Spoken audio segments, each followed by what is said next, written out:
It's the Happy Families podcast, the podcast for the time-poor parent who just wants answers now. I'm Dr. Justin Coulson, and again today I'm joined by Luke and Susie, husband and wife radio team with 3 young boys.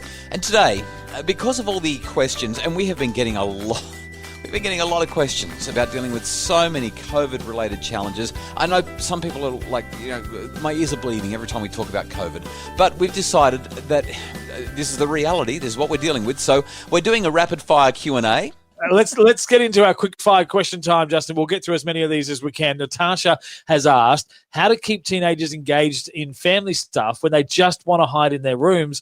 I have 2 teenage girls, aged 13 and 15, and they can be mean to their younger brothers who are 10 and 11. What are your thoughts? I think Natasha's asking 2 questions. Number 1, how do I stop the big kids being mean to the little kids? And number 2, how do I get the big kids to come and be part of our family? So let's talk about big kids being part of the family first. We are rapid fire, so I'm going to go real quick on this. Our children are caught up, especially our older children, they're really caught up in school, and school is draining while ever we're doing it via Zoom or, Microsoft Teams or Google Hangouts or whatever Google Class, whatever the tech is. It's just exhausting, and it doesn't have that wonderful flow of a typical school day where you show up, you see your friends, you engage with the teacher, you hear some content, then you go and do some work, and then there's the back and forth. When it's all online, it's draining, it's exhausting, and you want to be in a place where it's at least quiet enough that you're not going to be distracted and disfocused. Once it's all done, though, it can be really hard to want to go and sit down with the parents, and you're never getting any space.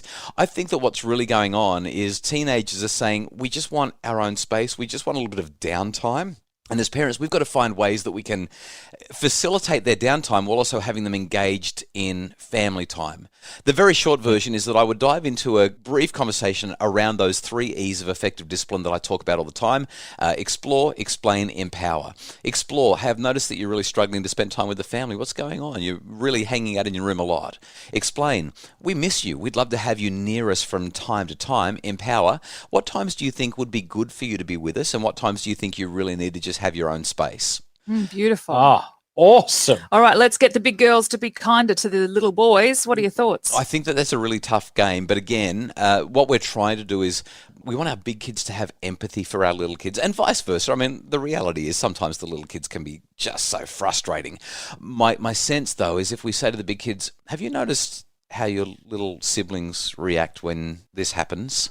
How do you think you'd feel if somebody that you looked up to was doing that to you? What would be a better way to respond? We want to build some empathy into the conversation. Don't do it in the moment because they're going to be really defensive.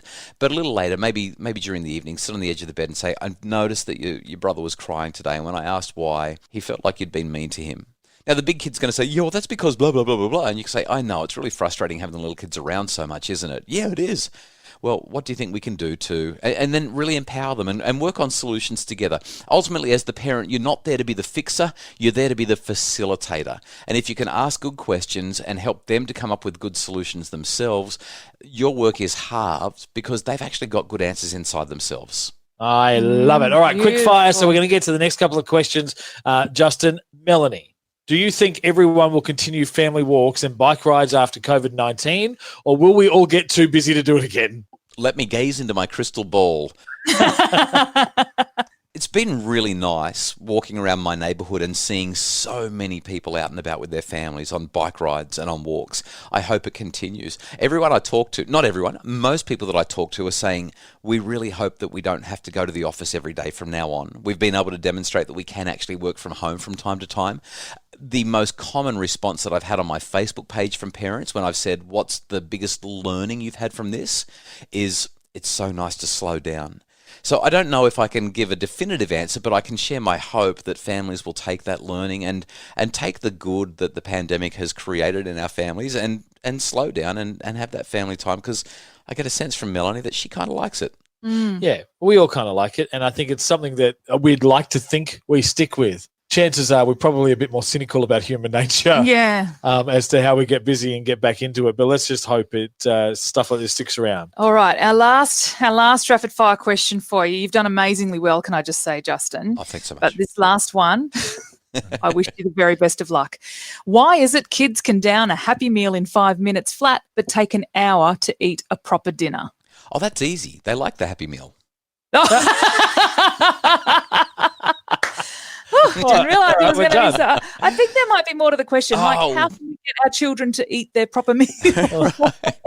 You want the okay. So I actually wrote a book, a little ebook, a couple of years ago. It's available on my website. I promise this hasn't been staged, but it's called Eat Right Without a Fight. It's essentially to help us with younger kids and to help them to make what I would call consistently healthy food choices. It's a really tough one, but in a nutshell, what I'd be recommending is give the kids some buy-in. Sometimes getting them to help prepare the meal is fun, although that doesn't always work. Make sure that there's always a few things on the plate that they will eat and introduce them to new foods. Let them know that they've just got to eat 2 or 3 bites. They don't have to eat the whole meal. There's no pressure. What happens is we become familiar with certain things. We really like certain things, and kids learn very quickly that if they kick up enough of a fuss, that they don't actually have to eat the meal that's in front of them. Mum or dad will get up and go to the fridge and pull something else and say, "Here, eat this. Stop your whinging." We're in charge of what our kids eat. We are I call it the something or other of the pantry. We are that thing of the pantry. We're the keeper of the keys to the pantry. There we go. I knew I'd get there eventually. And what we're trying to do with our children is make sure that they've got healthy food alternatives. When they're hungry, they will eat. We'll always gravitate to the sugary stuff or the fatty stuff, whether we're 2 or 52. That stuff just it's more appealing to our taste buds because that's how we're designed.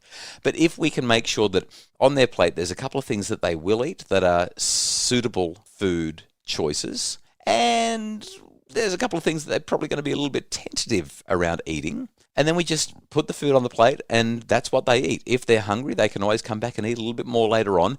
I've got 6 kids. We've been going through this. It's hell with our last 2 kids. They complain about everything we put on the dining table. And I know I'm supposed to be doing this quickly, but this is a bit of therapy for me as well. We'll take it. We'll take all the help you can offer. Yeah, well, what we found is we serve up the food, and if they complain, we say, "Oh, it's so frustrating when we give you food that you don't like." And we don't try to fix it. We just let them know that we get that it's frustrating. Like, literally, that's what we say. "Don't you just wish that we could give you hot chips every night?" And they say, "Yes." And we say, "I know, that would be awesome, wouldn't it?" And they say, "Yes." And we say, "This spinach is good." And they hate it. Yeah. But what happens is we say, just, you can have a couple of bites or you can have none. It's up to you, but this is what we're having for dinner tonight. And that's kind of it. Now, we're not abusing our children. We're not neglecting our children. Our children have loads and loads of food options. If they choose not to eat them, that's okay. They'll be hungry tomorrow morning, and that's when they can have a healthy breakfast. And if they don't want to have the healthy breakfast, that's okay. They'll be hungry for lunch. And usually what you find is that after 2 or 3 days of them being fussy, they're no longer fussy. They'll eat pretty much whatever you put in front of them.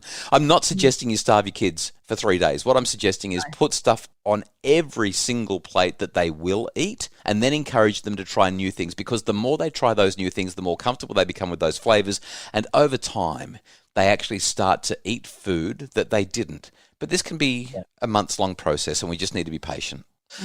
Wonderful So advice. good. He's always full of the wonderful answers, even if he's not full of the keeper of the keys to the pantry statements. I struggled with that one a bit, Justin didn't I? Coulson, Yeah. You are great when you take your time. You are great when we're rapid fire. Thank you so much for answering the questions. If you've enjoyed the podcast or found it helpful, please dive into the Apple Podcasts app and leave a rating and a review. The ratings are great. That helps people to see the podcast, but it's the reviews that really help people to understand how helpful the podcast can be. Pink Book Love said it's a great podcast by Dr. Justin Coulson. I highly recommend it for anyone reassessing the way they parent their children and looking for guidance and genuinely good ideas to help. Thank you so much, Pink Book Love.